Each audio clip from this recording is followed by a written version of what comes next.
Good morning, everyone. Welcome to our fourth annual cybersecurity panel discussion. My name is Matthew McNeese, your moderator for today. I'm a business consultant and sales here at Total Computer Solutions. Joining me also from Total Computer Solutions is Ashley, who's put this together as our marketing coordinator, and Andy, my fellow cohort as a business consultant and in sales. As your event host and sponsor, Total Computer Solutions, many of you may know us, but Total Computer Solutions is a full-service provider of IT support and services, including network security, cloud computing, network administration, and managed backup services. Founded in 1990, TCS serves small to medium-sized businesses in Central North Carolina. A warm welcome to all of our attendees for sure. If you would, please feel free to share in the chat box where you are tuning in from. Is your kid right next to you e-learning, and is this an opportunity for you to show them that you're a lifelong learner? We would love to see a photo. Please feel free to share in the chat box. We know we did get a great turnout for today's event, not just in our regional markout, but more broadly. So thank you very much, and please do feel free to share in our chat box. What I'd like to do now is introduce our panelists, and we have 5 fine panelists for you here today. First of all, joining us from the FBI is Adam Scholtz, cybercrime investigator, FBI. He has worked for the FBI since 2004. His investigative background includes white-collar crime, public corruption, counterterrorism, and cybercrime programs. He is currently assigned to the Greensboro Resident Agency of the FBI's Charlotte Field Office. His current focus is on investigating cybercrime. Thank you for joining, and welcome, Adam.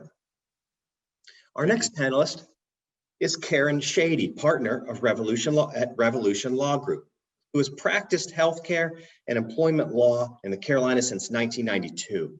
Karen represents all types of healthcare providers and business transactions in the healthcare area and their dealings with governmental agencies. She concentrates her healthcare practice on corporate compliance programs, HIPAA issues, and training and other specialized challenges facing today's healthcare industry. Regardless of the nature of the representation, Karen strives to identify all opportunities and options available to her clients to meet their goals. Thank you for being here, and welcome, Karen. Thirdly, Stephen Hunt, Director, Communities of Excellence, is a speaker, executive coach, and teacher inducted into the Cybersecurity Hall of Fame. He works with IT and cybersecurity professionals who feel they are not as successful as they want or working beneath their potential. He helps them get bigger budgets, more executive buy-in, make more money, achieve their dreams. As a strategic advisor to CISO CEOs and boards of directors, his primary goals are to identify major opportunities that can either dramatically generate new income streams or reduce costs in the shortest possible time. Executives have benefited from his counsel at British Petroleum, ExxonMobil, the White House, Microsoft, and Hewitt, Lockheed Martin, Cisco, Symantec, and IBM. He has appeared as an analyst on CNBC, Fox News, CNN, and other news programs. Steve's diverse background lends a fresh perspective on business and careers. Thank you for joining us, and welcome, Stephen. Fourth, Rudy Messick's security solutions expert at SonicWall is a 30-year veteran of Department of Defense data centers worldwide, both fixed facilities and temporary data center nodes. He also has secured some of the most mission-critical and sensitive networks for operations, tactical planning, and defense intelligence. The last 8 years in the Department of Defense leveraged his data center experience to conduct vulnerability research and penetration testing against data centers, industrial equipment, manufacturing devices, and devices connected to the Internet of Things. Rudy is certified by GIAC as an incident responder and holds a CISSP certification from ISC2. He is a volunteer instructor for the Girls Go Cyber Start STEM program, and a volunteer question writer for the ISC2 CISSP exam. He is also co-author of the AFCOM White Paper Security 2020, Critical Awareness and Response, and a contributor to ICECOM's Hacker High School curriculum. Thank you for joining and welcome, Rudy. Finally, Murphy Holderness, Cyber Liability Specialist, Marsh and McLennan. Murphy works heavily with cyber insurance, has worked heavily with cyber insurance, for 9 years. Before joining Marsh and McLennan, Murphy was a cyber and technology underwriter with CNA, one of the nation's largest carriers, where his responsibilities included cyber underwriting risks. For the last 5 years, Murphy has worked at Marsh and McLennan to help guide clients to the evolving exposures that cyber threats present to business operations. Thank you for joining and welcome, Murphy. Thank you again to all of our panelists for being here. Quite a resume and quite a lineup we have for you. Before we begin with our panel, I'll turn it over to Andy, who will start us with a poll question. Thank you, Matt, and thank you for our illustrious group of panelists that we have with us today. And obviously, thank you everyone who is attending today's webinar.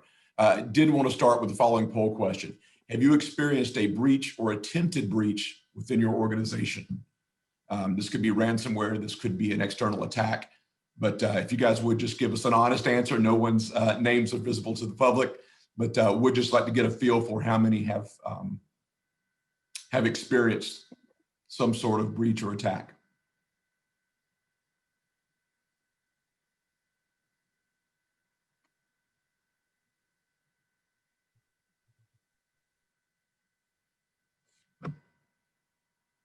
All right, just a couple more seconds.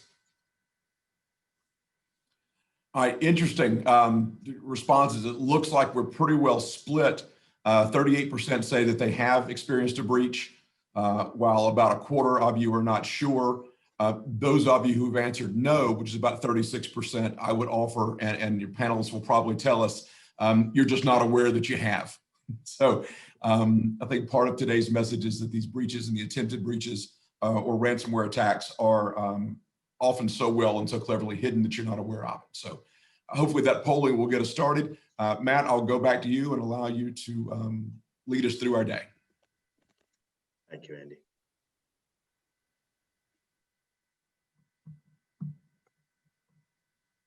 We're just about to dive in with questions, just about to dive in with interesting discussion. Again, audience, please, in the Q&A box, feel free to share with us. Some questions we'd certainly like to know is what you're hoping to learn today. Any questions in general, please type them in the Q&A box and we'll cover them at the end of our discussion. We have planned time for that discussion. With that, I think we're ready to begin our panel discussion. What we have prepared is a series of questions, some directed at some panelists, some directed at all panelists, and we will begin with a general question for all, a broad question that will take about 10 minutes total on why do we need to worry about cybersecurity? And if I may begin from a legal perspective with Karen.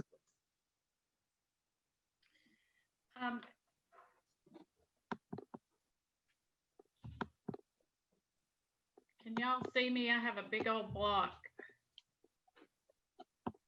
We sure can. Yes, we can see you. Okay, because I can't see. From a legal perspective, there's several different laws that we have in North Carolina. I'm speaking mostly with North Carolina.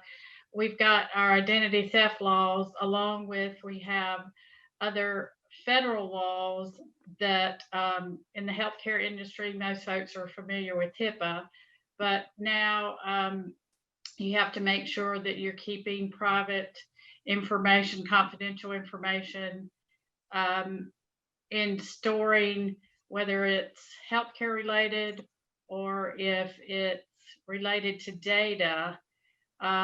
You've got to keep your servers and your computers safe and from ransomware. Otherwise, those cyber attacks, you have liability that you haven't protected it. And the way you do that is having something in place. And then we've also, if you're dealing with the internet at all, you've got to look at all the laws that go with each state, which California has some very tough laws, along with New York. So if you're doing anything through the internet, you've got to look at those also. Very good. Much to be concerned with. And next, Steve, please, from your vast consultative experience, why do we need to worry about cybersecurity? Well, Matt, by the time I even finish this sentence, another business is going to fall victim to ransomware. And that's that nasty virus, worm, yucky malware, malicious software that infects computers and locks them up, and until ostensibly a ransom is paid, and that ransom is paid by Bitcoin. Some of you on the call have heard of ransomware, know people who have been affected by ransomware, and if you have already been affected by ransomware, you know the pain, and you're probably a security expert by now because of all you had to go through. You know, ransomware attacks grew 350% just in the last 18 months in volume, and the cost, the financial impact to organizations of ransomware has increased over 57%. That's 100 times, 57 times that. 100%, 57 times over the last 2 years. Now that's an amazing financial impact, an amazing and horrifying financial impact, especially for small businesses who are in a position where sometimes they're living kind of lean, especially nowadays during COVID. We see organizations just barely making enough money to stay in business. Some people needing PPPs and stimulus in order to stay afloat, and to get hit by a cybersecurity incident nowadays could be devastating and business ending. So that's the main reason why cybersecurity is an important discussion now. It's a matter of keeping the lights on in the business.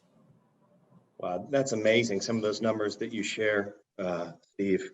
You bring up cryptocurrency. You bring up becoming a de facto expert in malware just by being a victim. Very interesting stuff. Much to expand on. Rudy, next, please. Just from your security expert point of view, why do we need to worry so much about cybersecurity? Yeah, so my field touches on everybody's a little bit, so I'll try to avoid getting into anybody else's. But so here's my place. Do you see this book? This costs $50 at Amazon.com. You can read it from beginning to end, and you can start attacking businesses. This book does the same thing. Wow. This book does the same thing, but it attacks phones. Any high school kid can get these things. The training for an IT cybersecurity expert is the exact same training that you need to become a cyber criminal. And crime does pay. We said in the past crime doesn't pay. Well, see, here's the thing. If I'm a United States hacker and I'm hacking into North Korea, China, and Russia, I'm not going to jail because we don't have an extradition treaty with those guys. And those same countries are the ones that when we see in the news, they're attacking us. And that's because they know that nobody's going to go over there and get arrested. And so they're making lots and lots of money. It's profitable right now. And anywhere there's money to be made in a criminal empire, you know criminals are going to go after it. The other thing is it is easier now to be a hacker than it has ever been. So I showed you the books. You can go online and get any number of courses. You can take a 2-week course for a couple $1,000 and you come out and you've got a baseline of how to hack. And so you can't hack against the big guys because the big guys know what they're doing, but the small mom and pop shops, they're popping those open all day long. And those small mom and pop shops have the credit card machines. And we have PCI compliance, but if PCI compliance was foolproof, then we wouldn't have as many breaches as we have. So I'm going to slow down and let somebody else go on, but that's what I've got out of the box. Wow, that's incredible. Those visual aids that can get us up to speed to become a cyber criminal right there on Amazon. And the mom and that's 3 of the 200 that they have. Yeah. Gosh, maybe they got some orders just now from some folks tuning in here. Both you and Steve mentioned the particular threats toward small businesses. That's certainly a theme we'll hear a lot about. And this leads right to you, Adam, naturally here. Please, from your experience with the FBI, why do we need to worry about cybersecurity? Well, I think the two panelists that presented earlier, I echo what they said because that's exactly what we see. I would also say that, it's important for all of us because we want to have confidence, in the things that we engage with, right? Whether it's our banking, our business data, our mobile phones, and the applications that we use on them. So, I mean, why should we be concerned about it is because the more knowledge that we have, the better choices we can make when we're selecting different opportunities and options that are presented to us as consumers and as business people and customers. And I just think it's all our responsibility at this point in time. I can't imagine that there's a business out there that is not using the internet in some way, doesn't have some kind of internet connectivity, whether through a website or a web application or something like that, that needs to make sure that their platforms are secure. We see a lot of effort going into breaches and intellectual property theft and ransomware. Ransomware is huge, like Steve mentioned earlier. We see a lot of it. So it's important for all of us, all of our employees, our family members, to be concerned about cybersecurity because it can affect us all very personally. Gosh, just some dire and impacting information kind of right out of the gates here. Murphy, I'll turn to you next. And I guess all of this has led in a way to what you are, to what you discuss day in and day out. From a cyber insurance expert perspective, Murphy, would you please continue? Why do we need to worry so much about cybersecurity? Yeah, and the goal of insurance is to protect an organization's liability and exposure so that you can continue to operate and function and not miss a beat. And so, similar to protecting your property, you have sprinkler systems and various different protection measures in place. So the insurance is there, God forbid it fails and the building burns down, but you're still taking those actions to protect your building. Well, similar to cybersecurity, you need to have all of the proper protocols, training, and resources in place up front to prevent a breach. The difference is with sprinklers in a building, they're kind of reactionary, whereas imagine if you had 1,000 arsonists going after that building every day and the sprinkler system's trying to defend it. That's what cybersecurity is up against and what our clients are seeing these days. As Rudy alluded to, how easy it is for any individual to start attempting to hack an organization.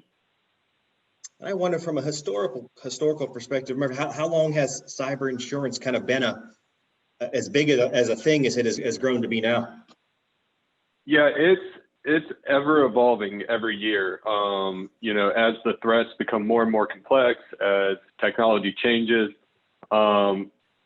it changes. It is truly the wild, wild west of insurance with new terms, conditions coming out every year. You can recall Target, which was about 10 years ago, having that massive breach. That was one of the first major headlines that kind of got in people's eyes because it impacted them directly as consumers, where they realized they're vulnerable. It also ended up being, massive millions of dollars of claims, which perked up, or, got a lot of businesses to perk up and realize, oh shoot, we're responsible for this liability. So it's ever evolving. And again, we work with clients all over the country. Just my direct clients I work with, I've seen it hit a school, a church, a manufacturer, a foundation. So nobody's immune when you've got individuals just blasting out thousands of emails trying to get into systems. Incredible. And you're the third of our 5 panels that touched on the small versus big business, the big business being able to take the attack. With just another minute remaining on this broad question, Steve or Rudy, can we go back to you? Why is it such a difficult thing for the small and medium-sized businesses where it's somewhat more manageable for our bigger corporations, such as Target that Murphy brought up? I'm going to disagree with the idea that large companies can take a hit better than small companies. In some cases, small companies can ignore not a ransomware attack, but ignore a wide variety of attacks more easily than a large company can, because ignorance is bliss, for one thing. And as we said at the beginning of this session, many people have been hacked and don't know it. And how is it possible that they don't know it? Well, their data is simply out there. It has been stolen. It has been sold in the black market, and they have been the victims, but it hasn't interrupted their business. And that's costly for a small law firm or an auto parts dealership, but it's not devastating. It can be devastating to have information stolen and sold on the black market for a large corporation where personally identifiable information or health data is leaked and it's exposed back. The press gets a hold of it. It becomes front page news. That can be career ending for many executives if that happens in a large organization. So, the argument can go either way. It's devastating for everybody, but business interruption is the main problem for smaller businesses. One other point I want to make is that security it's not just about keeping bad things from happening. It's like brakes on a car. Matt, why do we have brakes on a car? We have brakes on a car so we can stop, right? But if our intention were to stop, we would just not go anywhere in the first place. Security is like brakes. We have brakes on a car so we can go fast. We wouldn't have any confidence to zig and zag through the traffic of I-40 or of our competitive traffic on the internet or in our, among our competitors if we didn't have some protections in place. And security is that level of protection that gives us confidence so that we can zoom around potholes and debris and obstacles and risks on, like state troopers, on the highway. If we didn't have security, we wouldn't have that confidence. And I think that's the main takeaway here about, yes, there's tons of bad things that can happen, and they can happen badly to small and large companies. Business interruption is going to be like a total breakdown of your car in the middle of a highway on a stormy night. It's going to be very disruptive for you personally. And I think that's what I'm hearing from each of the panelists, is that we have to make security part of our everyday business conversation. Yeah, that certainly resonates with me, the metaphor of the brakes and the notion that business interruption is the key problem. We need to continue to do business at such speed, not slow it down, but have the tools to continue. Gosh, let's move to a next question. I think we'll continue to build momentum here. Rudy, I will stay with you, please. What are the biggest cybersecurity threats that you're investigating right now? So we actually get reports after the breach and as they're happening. And so the investigation actually comes after, and that's somebody else's job. But what we see statistically, number one is phishing. And having been my job, it's my job to get into other people's computers. I'll tell you that technology is awesome. And you have another bullet about this later, so I'm not going to talk about it too much right now. But technology is awesome, but phishing is the way in, the number one way in, the easiest way in. And then the number two thing is ransomware, and they're for different reasons. They do different things. Phishing is, I'm trying to gain access, and I'd love to be in there for years because I want to collect on every credit card that you process, not just today, but next week and next year. That's phishing. Ransomware, it's a one shot at everything. I'm definitely letting you know that you've been had to get some money today. And that's the number two. And so I'll let somebody else answer, but those are my two top. And as you can imagine, Adam, we're going to go right to you for this question as well. What are the biggest cybersecurity threats you're investigating now? Sure. Well, I hope everyone was able to see the press conference that was held last night with the director of the FBI and director of national intelligence related to cybersecurity and election interference through, from Russia and Iran. So if you haven't seen that, I would definitely just Google that and watch that short video. So obviously in this time, the election and election security and trying to prevent election interference for the FBI as a whole is a very important topic and a high threat focus of ours. And then we have, continually we're trying to protect against attacks from the various persistent threat nation state and non-nation state actors that are always trying to damage the United States. Personally, though, I go back to what Rudy and Steve had just mentioned, the ransomware, at least locally and what I'm in investigations that I'm supporting across the country. Ransomware is a huge issue right now. It can be very devastating. We definitely see a lot of new trends in ransomware, especially since COVID and a lot of people were working from home. We're seeing a lot of attacks against remote desktop protocols. So if you're logging into your work network or your computer at work from home so that you can continue to do businesses, the bad guys know that that's what we're doing, and and they're leveraging their skill set against those vulnerabilities associated with RDP.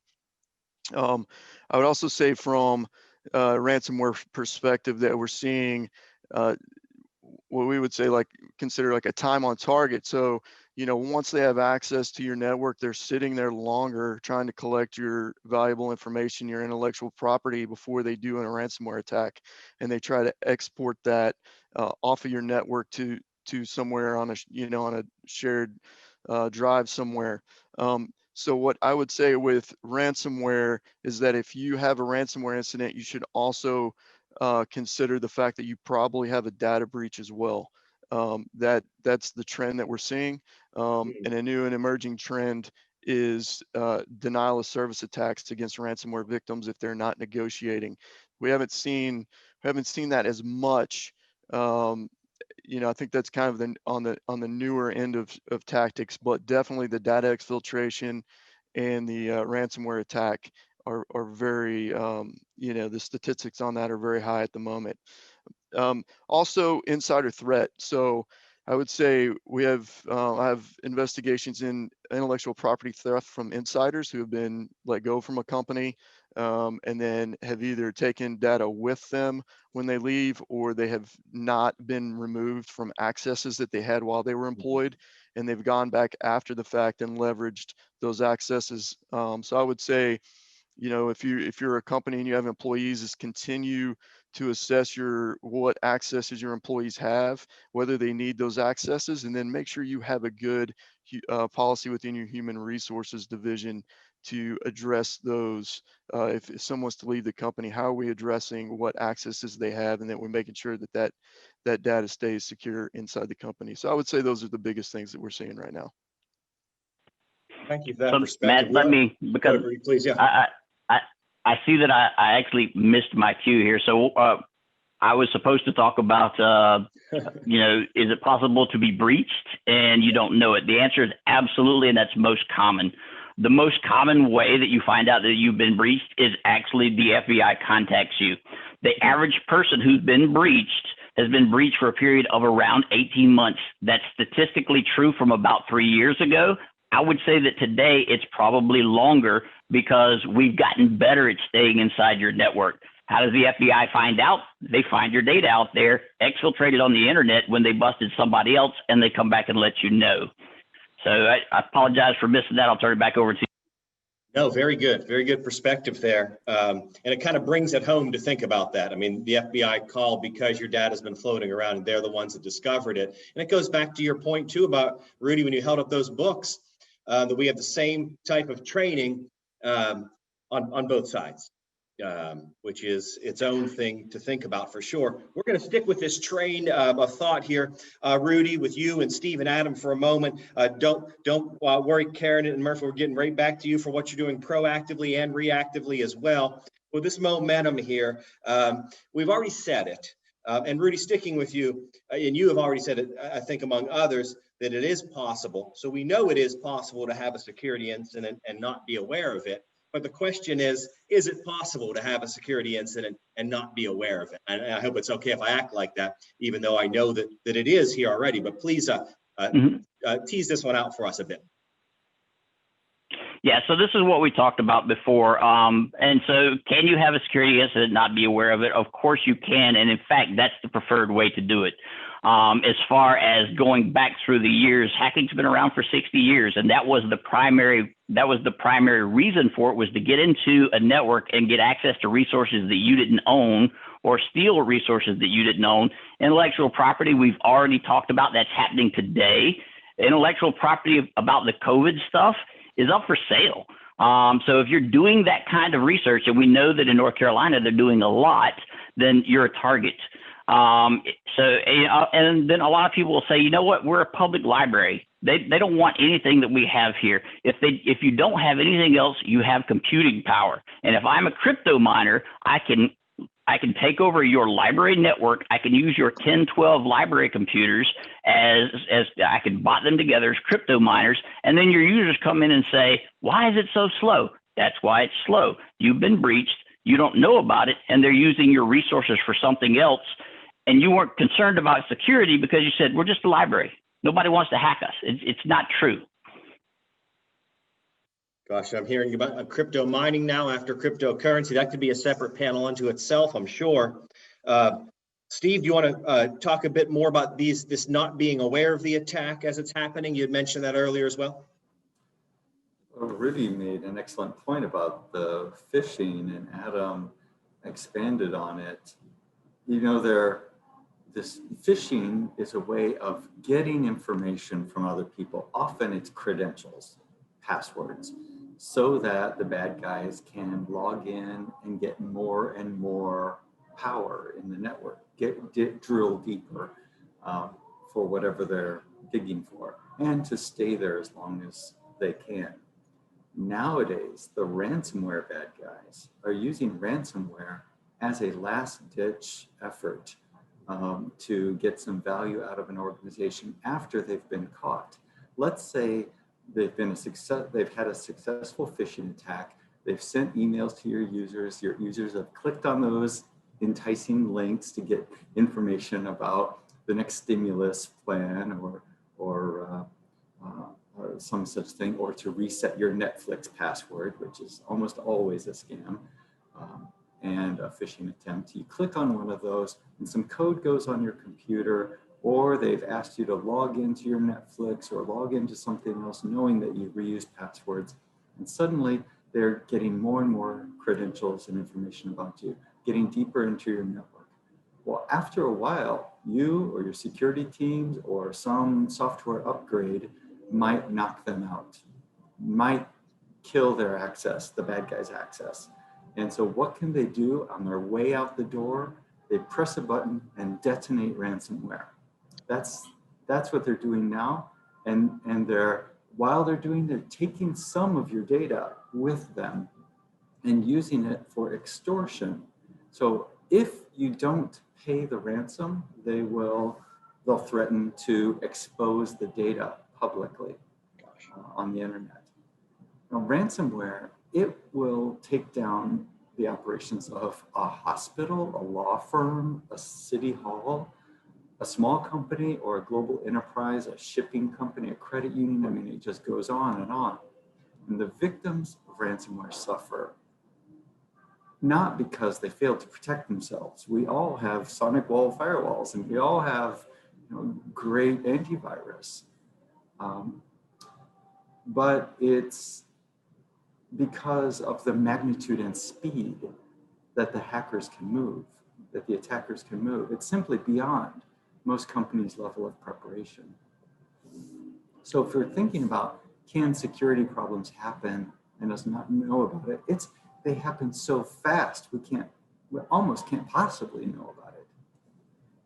Each ransomware attack we hear about in the news is a reminder that we have to be diligent in adopting security best practices and take an attitude of adapting and continually improving. And that's why you're all attending this webinar today, you want to learn a little bit more. You've heard about security. You might know a lot about cybersecurity, but you want to learn a little bit more. You want to learn what you need to know. And ransomware is one of those things it's not complicated. It's not terribly complicated to understand or even to deploy, but defending against it requires ingenuity and tenacity. And clicking on that phishing email can launch a chain reaction that goes for months and years and ends with a devastating ransomware attack. So I want to give you one more image in your mind to carry with you throughout the rest of this conversation. It's like, imagine water particles. Like right now, I'm not wearing my mask, but and as I'm speaking, you can imagine water particles in the air, each charged with the COVID-19 virus, infecting dozens of people before the first person shows symptoms. Ransomware is exactly like that. It sprinkles its infected droplets quickly, and those droplets are hard to spot. Identifying ransomware in action is difficult because it's not doing anything unusual in your network. It's performing normal operations like reading files and renaming files and encrypting files. Those are things that Microsoft Excel and Microsoft Word do every day. And that's normal business. So ransomware defense has multiple fronts, and it really ties in everything we've heard so far. It's about filtering and scanning traffic, monitoring behavior, analyzing threats and vulnerabilities, and having backups, and just having a good plan. Gosh, Steve, the very charged image you left us with, COVID particles being like ransomware spreading. Adam, I believe Steve's segue Steve offers a perfect segue into our next question, which is almost philosophical in tone. Adam, if I can go to you, please. Steve says we have to have an adaptive attitude, that there's a magnitude and speed that we have to get used to. It's almost as if we're talking about something far out, like change theory or something. But Adam, why, in your experience, are the users, why are the users the weakest link? Well, I think one of the most often, overlooked reasons is because the user or the employee is trying to do the right thing, and they're trying to, keep the business, make the business productive, and they don't want to have downtime, and you oftentimes you think that they're just kind of careless, and I think that a lot of times that is the case. But some of the most devastating incidents that initiate with the users because they're trying to do the right thing. They receive an email from someone that's pretending to be the CEO or the CFO, and they're saying, "Hey, I forgot to send this wire to this, for these parts, and can you send this wire out for me? I'm heading out on vacation. We need to do this quickly."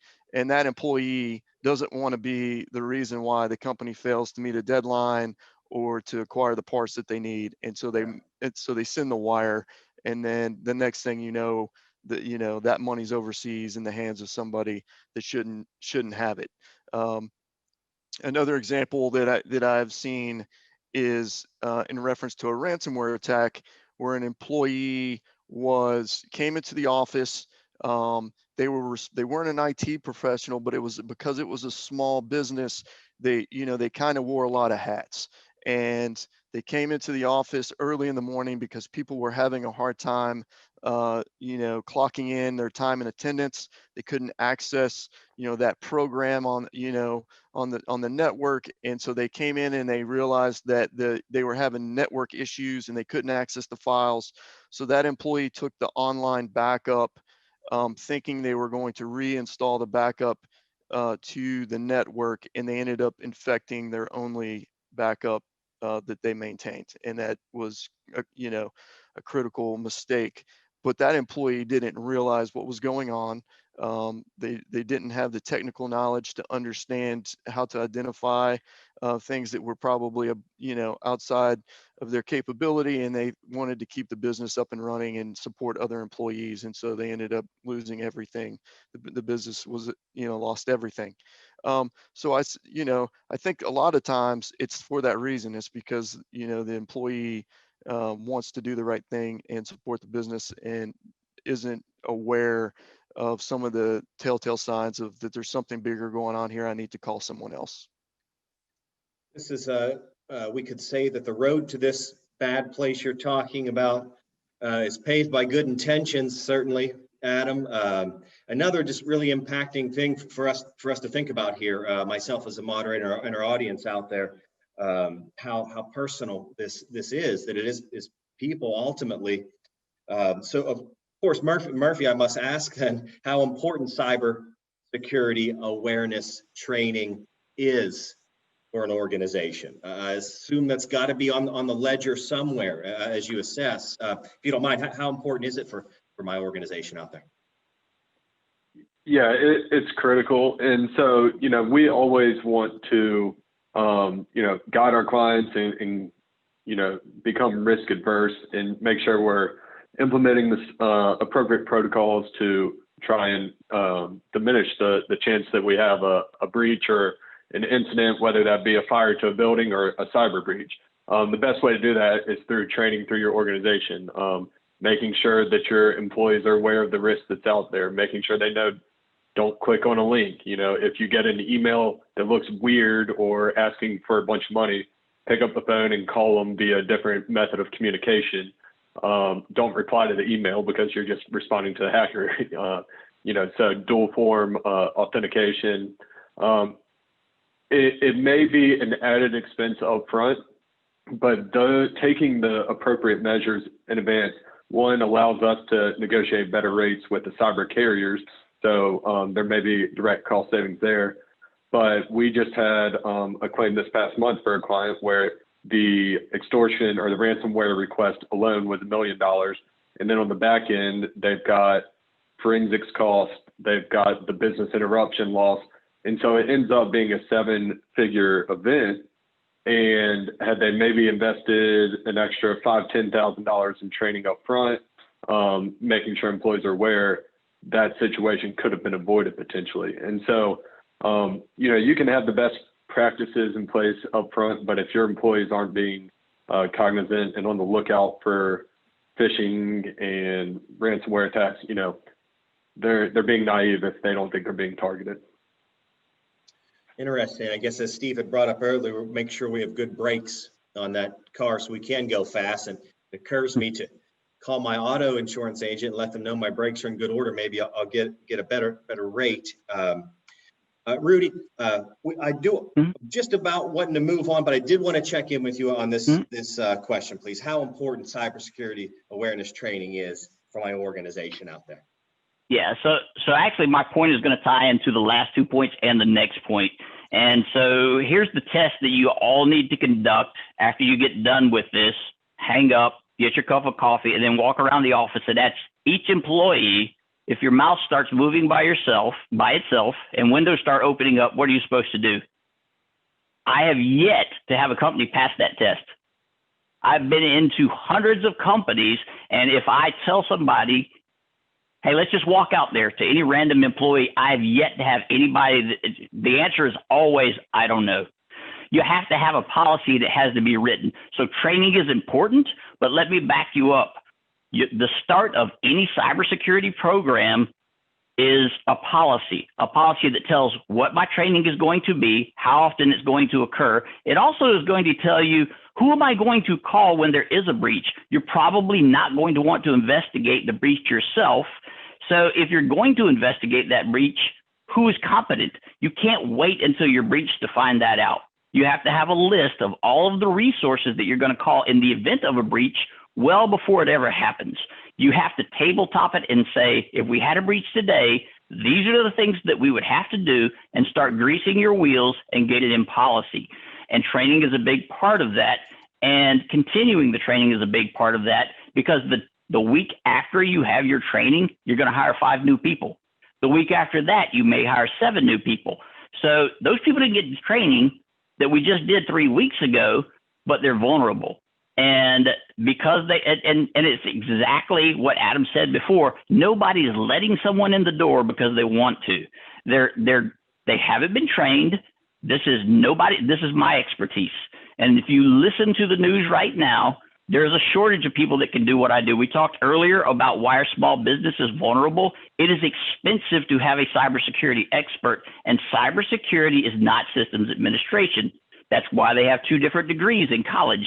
You can't take someone who has a computer sciences degree and make him your cybersecurity expert. That's like saying, yeah, I know you're a leg doctor, but I would really like you to operate on my heart, even though you don't have any experience in that. And so people have to understand cybersecurity is cybersecurity. You can't trade that out. It has to be done by people that are trained in cybersecurity.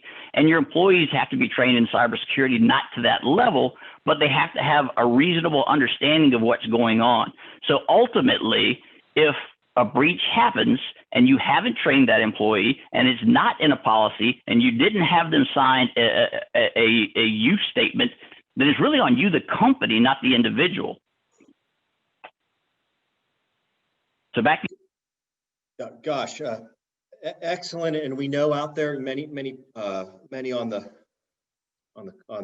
call here today. Of course, we know that systems admins are becoming de facto cybersecurity experts, and all of that's happening in this very, very rapid, speedy world of cybersecurity, as Steve had called it.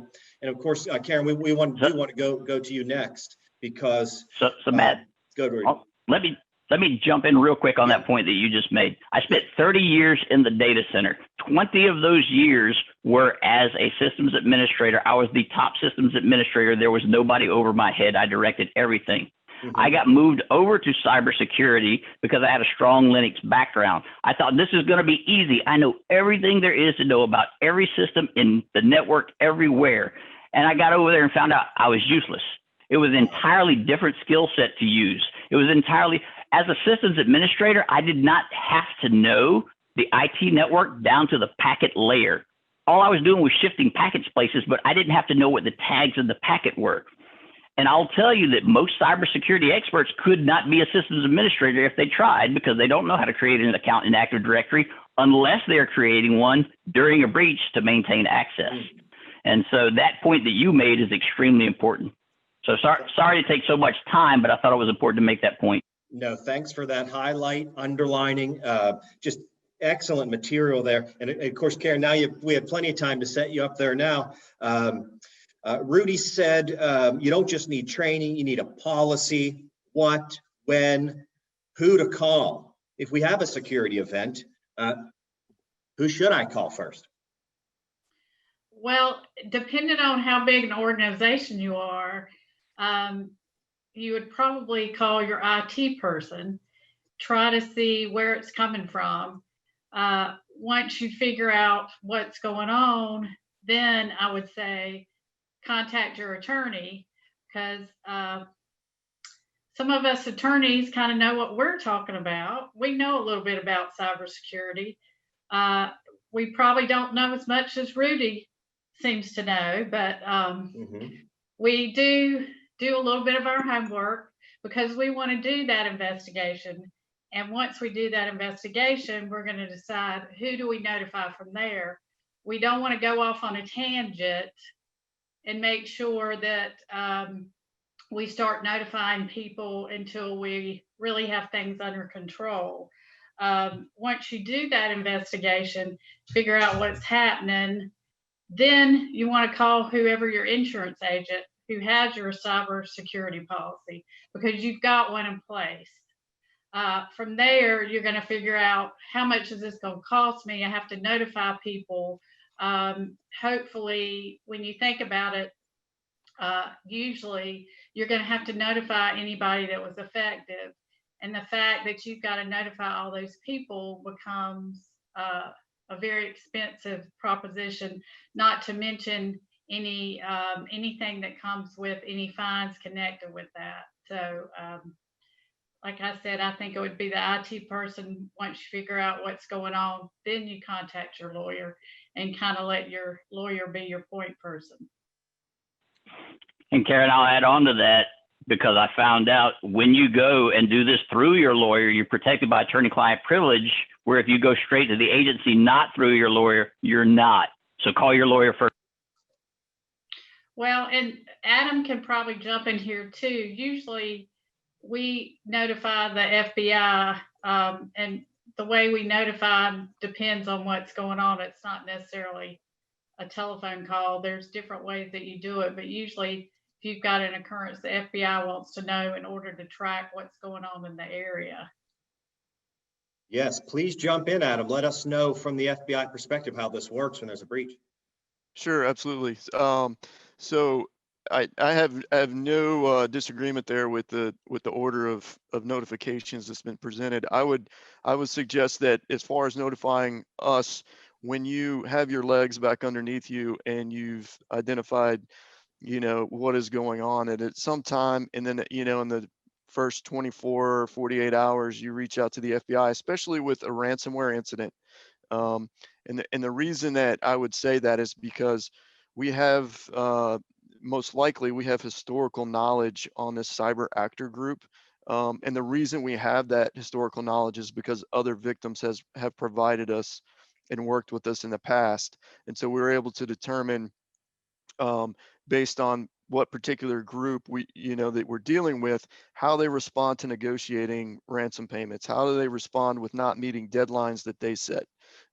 Indicators of compromise. So maybe we've been able to look at a hard drive or a server that another victim has had encrypted with the ransomware, and maybe we've determined that when they go into this machine that they do a certain set of things, and that we can give you things to look for. That's not the case in all circumstances, but I would say that in most circumstances we will have some of that, and then we will provide that to you because we want to get you back up and running. We're not able to do remediation. We just don't have the resources to jump on everybody's network and fix everything. So what we provide that's most beneficial to a victim would be intelligence, and helping to inform them what decisions they need to make, because we realize that a lot of these hard choices are going to be business decisions and not necessarily as simple as saying, we don't pay ransom. We obviously recommend not paying ransom because we feel like there's a lot of negative things associated with it. But we also realize that sometimes companies are in a situation where that may not be an option if they want to keep their doors open and want to keep their employees employed. And so we realize business decisions come into play as well. So if contact us within 24, 48 hours, especially with the ransomware incident, and the more timely the better, because then we're able to get you that information sooner. And when you speak with your attorney, ask to be able to work with us as well. Tell them that is something that you would like to do, because that's what gives us the ability to help other victims is having victims that are able to work with us. So Adam, can you talk real quick about, so I just wanted to say, Adam, so a big misconception out there is if I call the FBI, they're going to come in, they're going to seize all my drives as evidence, and then we're going to be shut down. I know it's not true, but just so everybody else can know it's not true, can you just talk about that for just a second? Absolutely. So, if you contact us, we will, if you, just me personally, I can't speak for everybody as far as how a conversation would go, but a conversation typically would be like, do you know what variant of malware you're dealing with? What do you know when you were infected, or when this originally occurred, or when you started seeing business operations shut down, things of that nature, to help us put a time frame on it. And then if I have anything that is relevant to your situation, I will provide it to you as soon as I can. A lot of cases may be worked out of another field office. So let's just say, WannaCry or some of the bigger names, we're going to have field offices that are specifically looking at that malware. So I'm going to have to reach out to them and get that information from them to get to you. So it may take a little bit of time. And then what we're going to do is we're going to come and sit down when it's an opportunity to do so, when things have slowed down a little bit for you, and we're going to come meet face to face. I'll likely ask you for, about your network, and then based on what situation we're dealing with, I may ask for a forensic image of maybe the first infected machine that's an end user machine, like a Windows machine, or maybe your domain controller. There's forensic stuff that we would like to do. We're not into remediation, but if we have information, we want to validate that is still the techniques and tactics and procedures that those attackers are using. So I may ask you if you're willing to give that to us, and we will present you with a consent form allowing us to search through that data. That is not, in no way, shape, or form is that going to end up in a press release or any kind of notification, public or otherwise.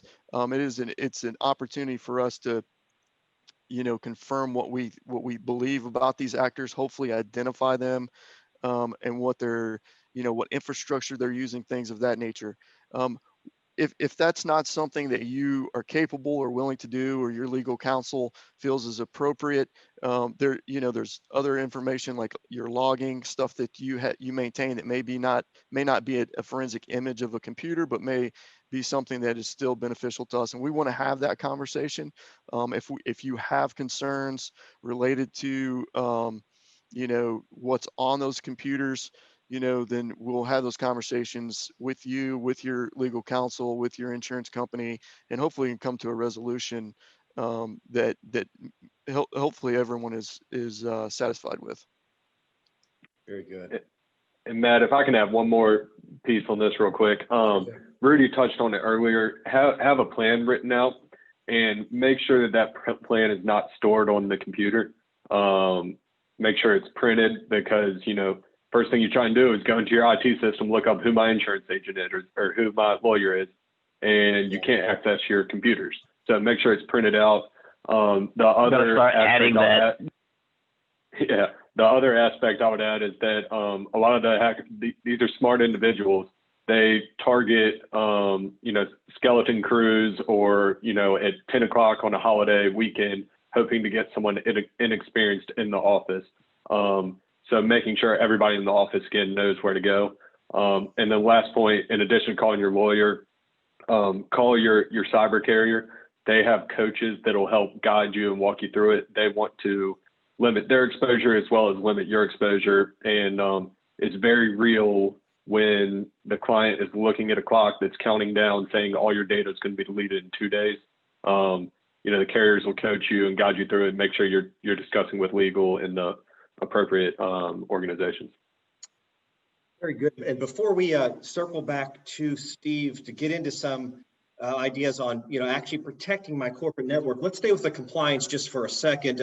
Murphy, while we have you, please just let us know our need for cyber security insurance, how it can, possibly cover some costs of a breach, and then Karen, if you wouldn't mind just letting us know what our actual what our compliance obligations are. So Murphy, if you don't mind first, just the way that the security can help minimize the breach, the insurance, and then Karen, what the actual compliance obligations are. Yeah, and Karen will probably touch base on it. Your obligations will depend on your industry.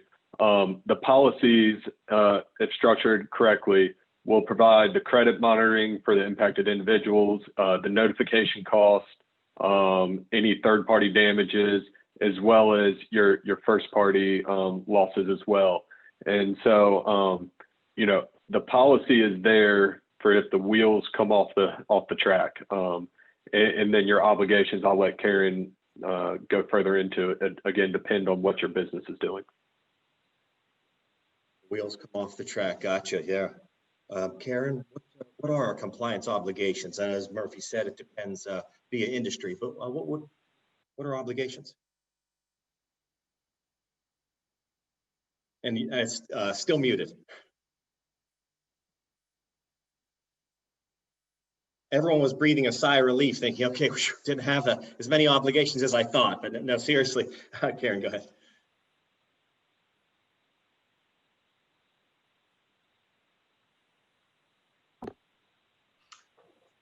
as Murphy said, a lot of it's going to depend on what kind of industry you're in, but generally you have to have a cybersecurity plan in place, and that plan has to cover everything related to security, and that security is going to not just be your computer systems, but you have to look at, as Adam talked about earlier, your HR policies. What do you do when somebody leaves your organization? Do you make sure they don't have access? Making sure they don't have access to the physical building, that you change the codes on your security systems. And it's making sure that all those policies are in place and you're using best practices, and you're looking at that and doing a risk assessment at least every year.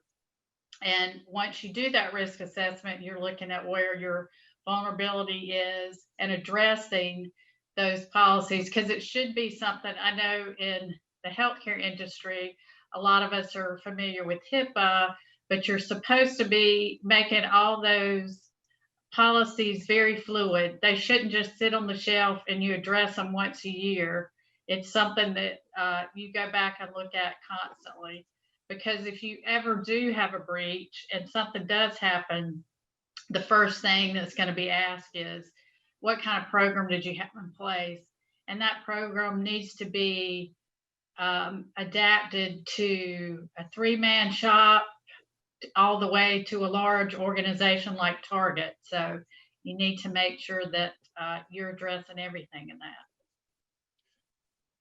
Thank you. And I'm hearing that theme continue of the need for fluidity, adaptation, change. And Steve, you certainly brought a lot of those up. I'm going to go back to you with kind of some big questions, please. Not just what you'd recommend on how we protect corporate network and data, as I said earlier, but also combining that with how we align our information security and business priorities.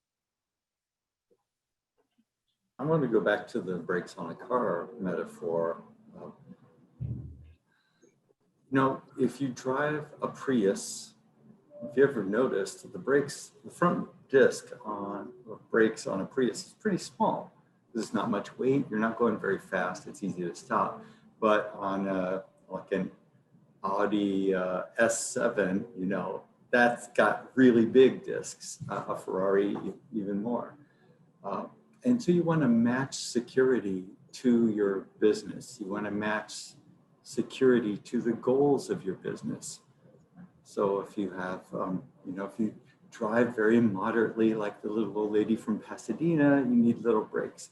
But if you want more performance out of your business, then you should upgrade your entire infrastructure, all of the parts of the car you're driving. So every aspect of your business should be designed for you to drive it as aggressively as you want. So cybersecurity is no different. If you have wimpy goals, then have wimpy security. But if you have great goals for your business, have great security. It's as simple as that. So I want to suggest 3 things that every organization could do. And this is Karen's plan, I think, that she mentioned. You need to be able to show that you have a plan. And the plan is simply the 3 Ps: prepare, practice, and partner. Prepare is, it can start off as simply as make a list of the most important files, databases, computers, applications that your company uses. And these are your crown jewels. So make a plan to protect them. Like if you're driving a high performance car, these are the high performance bits of data in your organization, put high performance security around them. So make sure they're backed up, secured, and ready for authorized use. And make sure that only trained authorized users have access to these crown jewels. The people who have a little more security knowledge and awareness and compliance knowledge and awareness, they're the only ones that should be able to touch the crown jewels. They're the only ones who should get keys to the high performance car. So that's prepare.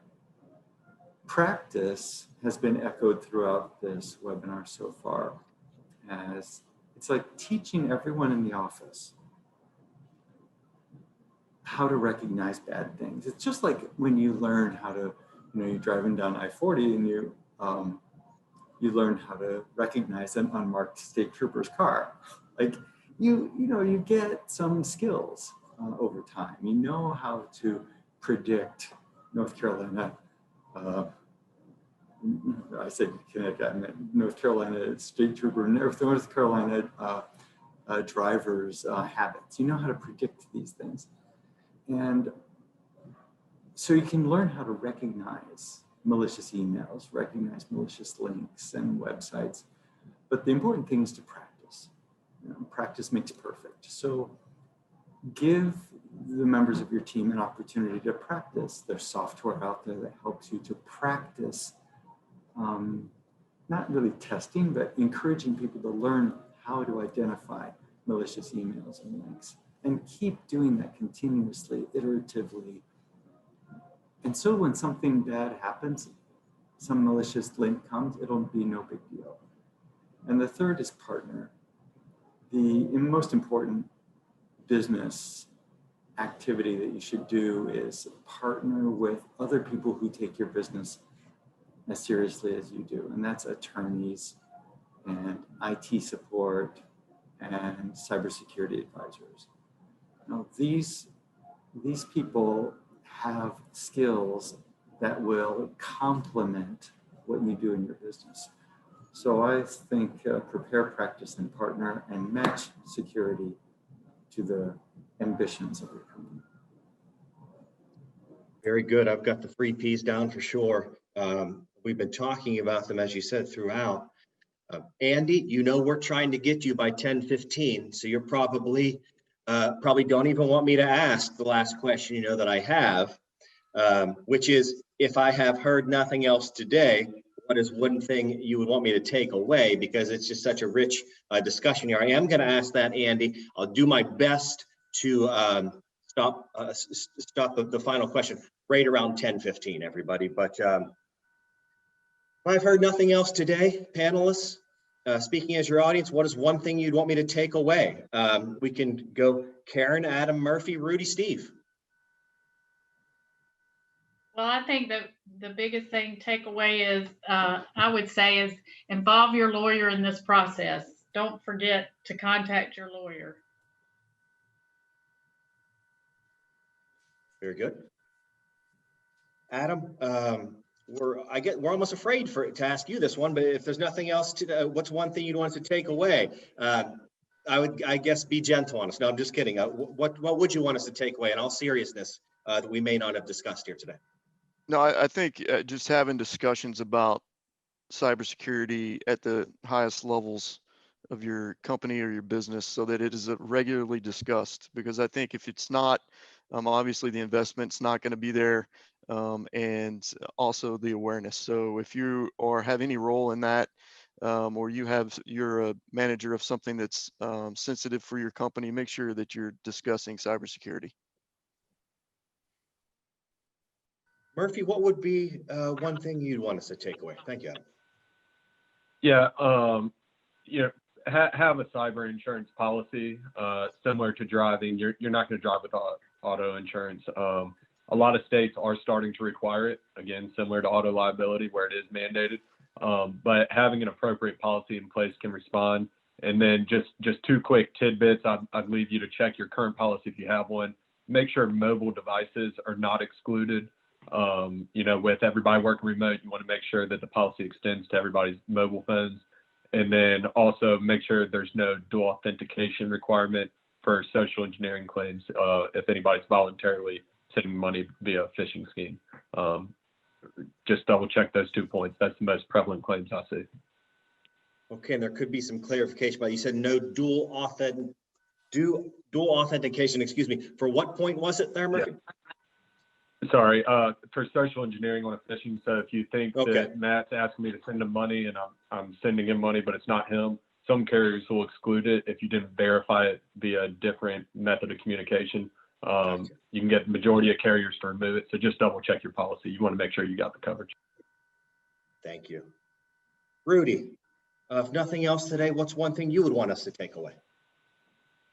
So what ignorance is not bliss. What you don't know can hurt you. In 1861, there were opposing armies, and they set up across from each other. And one army, the United States Army, told the Confederate Army to surrender. The Confederate Army said, "No, you're out of range." The Confederate Army didn't know that rifle cannon had been invented. So the Union was out of the range of the Confederates, but not the other way around. And so they lost that battle. The Union didn't lose a single man. What you don't know can hurt you.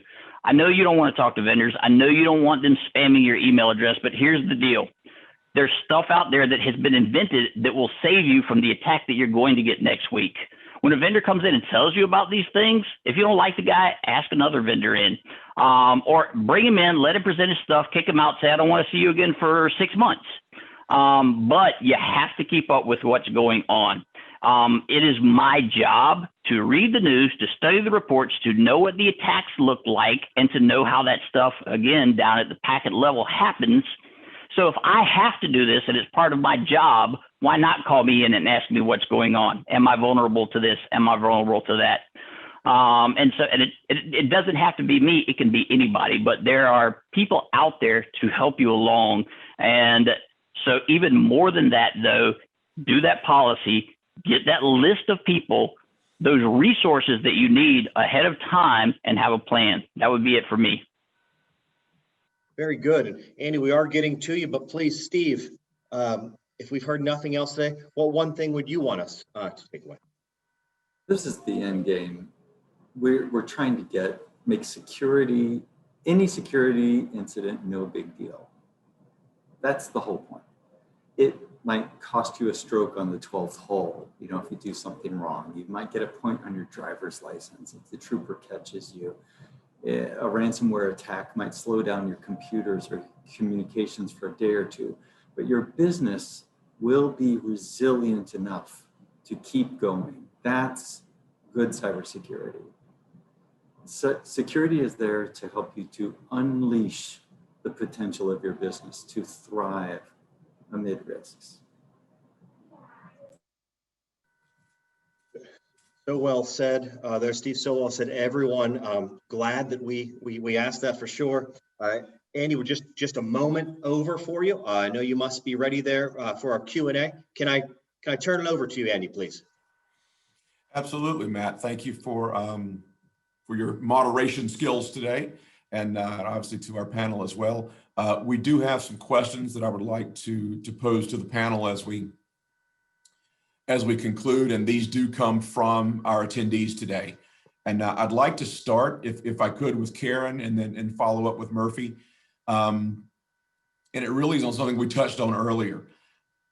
This odd year that we've been in, obviously from COVID to the election to everything else that we have going on all at once. Karen, how have you seen business affected, or have you seen business affected by these two unusual events going on in the same year? Well, I do business law is one of my specialties, and all businesses have been affected. What I've seen is especially small businesses with the fact that some of them have been shut down. Some of them have had to know what to do with employees. How can we keep them on board? It's just about every business has been hit. As far as politics, I think a lot of folks are holding their breath to see what happens, to see what's going to happen with the economy. There's certain industries right now that I'm seeing healthcare wise, because I do a lot of healthcare work. There's a lot of buying and selling going on with different types of businesses and healthcare practices. You wouldn't necessarily expect that to happen, but a lot of folks are saying, "Hey, I'm going to retire. I'm not going to live this way anymore." And because of the fact that interest rates are so low, that's helping the economy some in the fact that you're seeing a lot of entrepreneurs and other folks that have been employed are saying, I'm gonna buy this business and try something new and something different. So Thank you, Karen. So Murphy, same thing to you, really. Have you seen effects in your business based upon the sort of dual factors for this year of COVID and the election? Yeah, and I don't know how specific they are to COVID and the election, but as businesses become more reliant on technology, we're certainly seeing an uptick in claim activity. I guess we could associate some of that with working remote. The rates are going up ever so slightly. The cost of cyber insurance compared to what you get is still very affordable in my opinion. The claim activity though is absurd, the amount of increase in claims we're seeing. The main carriers we work with, your Travelers and Beasley, they've already seen more claims this year than they had seen all of last year for ransomware and phishing in particular. And again, it doesn't show any signs of slowing down. It's something you need to be prepared for. It's a matter of when, not if, in my opinion. All right, excellent, thank you. So I want to move on now. A question for Adam, and I think I know this given how busy you guys are, but the question is, what do I do if I haven't received a response from the FBI after calling and filing a report? What is my next step? So you can obviously visit your local FBI office or resident agency. I hate to hear that that's the case. I guess more specifics would be helpful, but it's probably not the best platform for that. However, you can visit your local resident agency. If you're in the state of North Carolina, we're obviously in Greensboro, Raleigh, Charlotte, Fayetteville, Greenville, Asheville, Hickory, and Manio. So we're all over the state. If you're outside of that, there's likely a situation very similar where you should not be too far from an FBI office. So I would say visit and bring the information with you. However, I hate to hear that that's the case. So if you're close to Greensboro, feel free to come by. Are those offices still open? There are no COVID closures, or we? There's all of our offices are open. Some of them are smaller than others. So if some of our resident agencies are staffed by small groups, so if they're out conducting investigations, they may not be there at that given time. So an advance call, if it's going to be a long trip for you, an advance call would be wise. All right, no, that sounds great. Thank you. A question to Rudy and then Steve. With so many VoIP or voice over IP phones that are now on the network, does that increase number of threats? How does that affect? Let's start with Rudy and then we'll follow with Steve. So your VoIP phone has always been vulnerable. That's not new. You might not realize it. So if you go back, and we all see that I'm a gray-haired guy and I've been doing this a while, we used to have something called phone freaks. And those were guys who would hack the analog system. The VoIP system is no different. The problem that you have right now are people still want to make long-distance calls on your system. And the worst thing that I've seen, and unfortunately I see it in a lot of places, where you call your VoIP provider and they come in, they look at the firewall and they say, I don't want to deal with this. And they put the VoIP system in front of the firewall and the company lets them. And it doesn't make any sense because you've now taken away all of that protection. And that's because nobody knows how to set that firewall up properly to let the VoIP lines through. And so there's a problem there. Once they get in, they're making long distance calls on your dime all day long. The other thing is depending on what kind of system that you have set up. If you have a cloud VoIP server, it's a little bit different. But if you have an on-premise VoIP server and they can get into that, now they can listen to all your calls. And again, the big companies are probably going to be able to watch that better than you do, because in the small companies you have exactly that. The one guy that wears all the hats. He's the sysadmin, he's the network admin, he's the security admin, and he runs the phones. My wife is in that situation. She runs the printers, she runs the projectors, she runs the copy machines.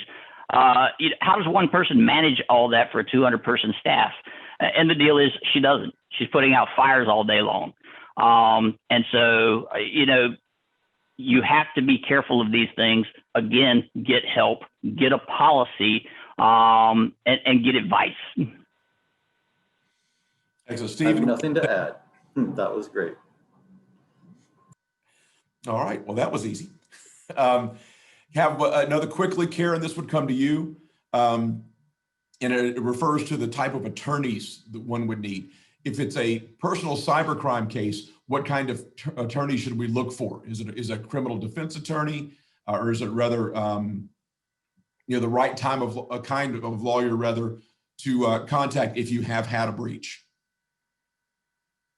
That's a tough one because we have somebody in our firm that can help, but it's generally not a criminal defense attorney. Generally, it's someone that has handled these type of cases, because usually it's identity theft, I think, is probably what's happened. And you've got to go through and do some things to try to reestablish identity and prove that you are who you are. And you can contact me offline, and I can probably give you some names, because it's not real straightforward, and that makes it difficult, because there are some of the bigger firms have some quote cybersecurity that could probably help. But if you'll contact me offline, I'll be glad to give you some names. Hey, wonderful, thank you, Karen. We have just a couple that I would like to hit here. And one, this is probably Rudy or Murphy, whoever knows the answer to it, but how do I find a reliable digital forensics company? And is that a regulated industry? I'll do a quick one, Rudy. So, in the event you've had a breach or an incident, your cyber policy, again, assuming you're structured correctly, they'll assign a forensics team and they'll have their in-house networks that they work with. But being proactive and certainly selecting your own, that's where I think Rudy can probably add some to it. Yeah, so probably the best person on the panel to ask is Adam, and not right now. But so there are a lot of snake oil salesmen out there. There are a lot of people that are going to come in and sell you digital forensic services, and they don't know what they're doing, but they're getting away with it because you don't know what they're doing. And so you do have to find somebody that's reliable, but it's like hiring somebody to, come and paint your house. You've just got to do your research. You've got to ask around, or you can just hire somebody and hope he's good. And that has to be in this written policy that we keep talking about. Again, don't wait until you need a PR rep. Don't wait until you need a forensic expert. Don't wait until you need whatever. Shop around now, identify those people now, get them into the policy. The other thing is talk to them, because when I hire a digital forensics company, they're going to say, yes, we'd love to work for you, but we need you to put this in your network, or we need you to, because I'll tell you, some companies are going to say immediately pull the LAN cable. Other companies are going to say don't. And it depends on their method. And if you don't know their method ahead of time, then you can't be ready for them. You actually could mess up their work because you haven't talked to them and heard from them. What needs to happen if I'm breached, so that I can call you guys to come in and look at it. All right, thank you, guys. I would like to go ahead and probably wrap up with one that's of interest to us, given the industry that we work in as well. With so many folks putting data in the cloud, you do an Azure, for example, for Microsoft, or in any of the other similar tools or services that are available, how does that shift the responsibility for cybersecurity? You're putting your data on someone else's server in their cloud. Does that affect the liability on your end as it moved to their end? And I think this probably, if we could quickly just get, 10, 15 seconds from each of you, it probably affects each of your areas. So Karen, let's start with you on the legal side. Any idea of a legal impact of offsite servers? Well, it doesn't release your liability. You still are supposed to be doing some checking to make sure that whoever is doing your cloud is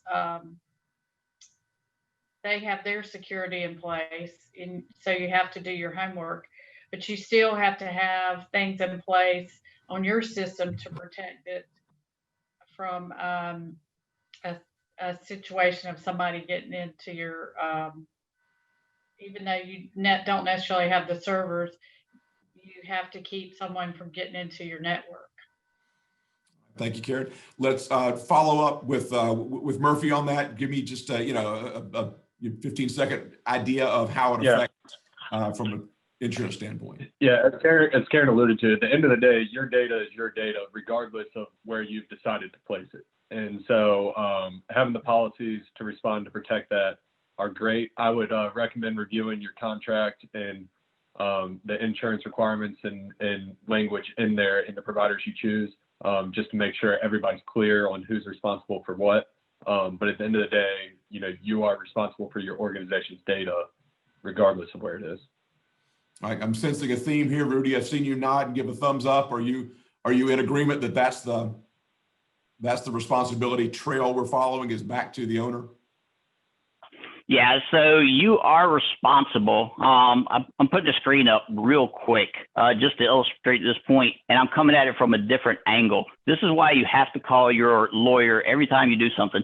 This is a call center for a lockdown browser. So all of these kids are watching other kids take tests. The software that they use could actually take over a computer. Every school is going to this. But look at the age. If there's anybody in there over 21, I'd be surprised. I mean, what happens in the case that one of these 21-year-old boys, is proctoring a test for a really pretty girl and then uses that to track her down to her house? And oh, by the way, they have to show the camera around and show everything in their room. So this is something right now. Nobody has really challenged the legality of this, but they're talking about it. You got to talk to your lawyers, because if that kid comes, is it the company that's doing the proctoring that's responsible, or the parent's going to come after you because you forced their son or daughter to put this on their computer? It's a shared responsibility, but here's the deal. As soon as you touch it, it's no longer their responsibility to be secure for it. It's yours. What they're going to tell you is it was secure when I gave it to you. As soon as you change something, I am no longer responsible. As soon as you log in, you've changed something. And so that's the problem that you have, is you're going to be responsible. So find out what you're responsible for, think ahead, and check for it. Thank you, Rudy. Steve, to you, same question, just a response on cloud data. Just, I just cloud service and having it hosted there. What is your take? And anybody who's hosting services elsewhere should have their contracts reviewed, probably by Andy and Matt, and have someone with good IT sensibilities reviewing those terms and giving you some advice. All right, thank you, Steve. Adam, save you for last. From a criminal standpoint, is there any impact one way or the other if data is being hosted remotely? No, but from personal experience, I think we would consider situations where both may be victims in that case. I had one incident where a business was using a managed service provider. They had some data exfilled from their network. It was posted online. I contacted them to ask about the incident. They had no idea they had an incident.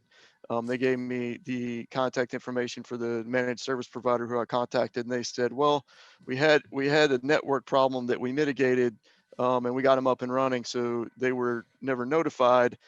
So this sensitive information had been exfiltrated, and they were never made aware that that was the case. So I would just say that, knowing whoever that cloud provider or managed service provider is for you, and having those conversations about notifications is important. And at the end of the day, they both got lawyers, so we keeping the lawyers employed. And I think at that point they weren't working together anymore. They were both circling the wagons. So I would say try to avoid that if possible. All right, thank you guys. That concludes the Q&A portion and my responsibilities. Thank you so much to our panelists, also to our attendees. I'm going to hand it back to Matt to wrap up, and it looks like Rudy may have a word as well. So let's go to Matt, and then we'll go from there. Thank you, Andy. And I was just going to wrap up. I'm sorry, Rudy, were you? So I was actually waving by, but Okay. so TCS is who I work with. So, you know, we've talked about a lot of things. If you're like, I'd like Rudy to come and sit down and talk to me about these things, you contact me through them, and then they bring me in the door. And so that's available to you guys, but that's all I've got. Thank you for adding that, Rudy, very much. And thanks for all the memorable images, ideas. Thank you, panelists, Karen, Adam, Murphy, Rudy, Steve. Thank you so much for being here today. Thank you, Ashley, for putting this together. It was wonderful. Andy, thank you for the Q&A and poll as well. This has been very meaningful.